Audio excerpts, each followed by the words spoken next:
Welcome to the Boroughs, where you'll have the time of your life. Yippee. Why is everyone so old? Because, honey, this is a special town just for grown-ups. Mr. Cooper, you'll find the Boroughs is not a last chapter. It's a new beginning. Wait! This is Shireen. And Sam. The new Netflix series, The Boroughs, just dropped, and we've got our first reactions. Sam, tell me, because this is the first feeling I got. Did you feel like The Boroughs is basically Cocoon meets Stranger Things?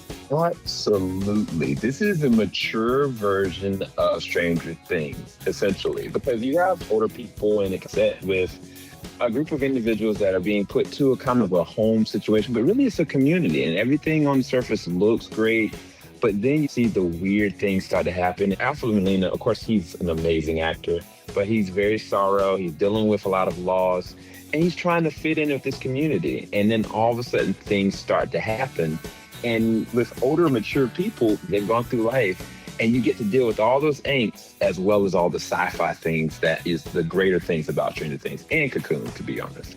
Yeah, so we've got Alfred Molina as Sam, we've got Jenna Davis as Renee, Alfre Woodard as Judy, Dennis O'Hare as Wally, Clark Peters as Art, Bill Pullman as Jack, Carlos Miranda as Paz, and I could go on, but that is our essential cast.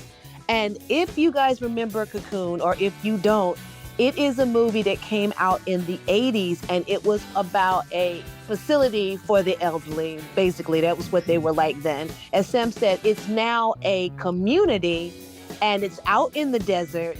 And from moment one, we see that something is very wild. Like, we get a moment with one of the characters where she has to deal with some things, and it is not anything that we wanted.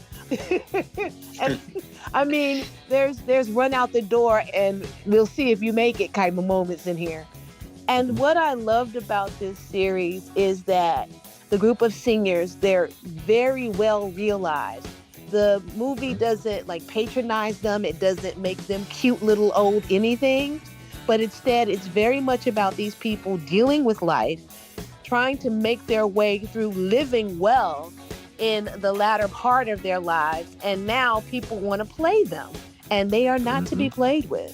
Not at all. And I mean, I love that it's kind of messy, some of their relationships and kind of who they look at themselves now at this point of life. But like you said, the sci-fi aspect of it, very much so like Stranger Things, you immediately see, oh, wow, this is crazy. Oh, wow, something kind of happens very early on.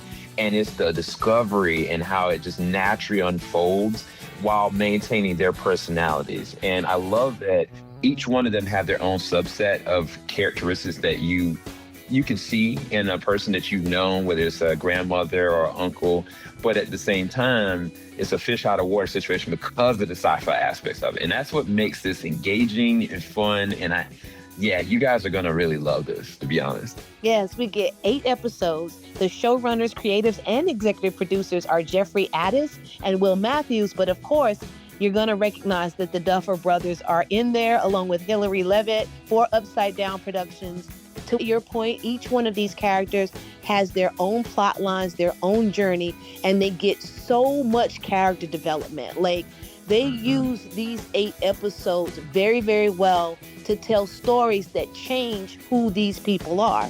The messiness, as you said, is there, but I also liked the world building with the paranormal. It's very much a paranormal moment. We don't get all the answers we might want, but in the end, we get a wink that we could be getting more.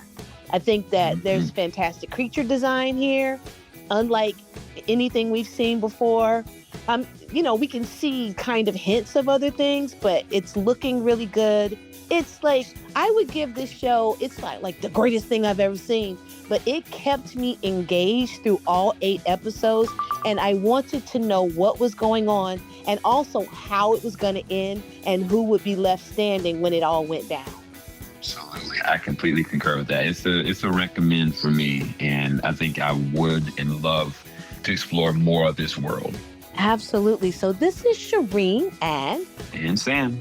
And Sam and I are actually going to be coming back on Geek Girl Riot for a full review in a few days. So you'll get that really, really soon. Until then, watch it so that you can talk back to us while we're talking about it on the show. Take care, everybody.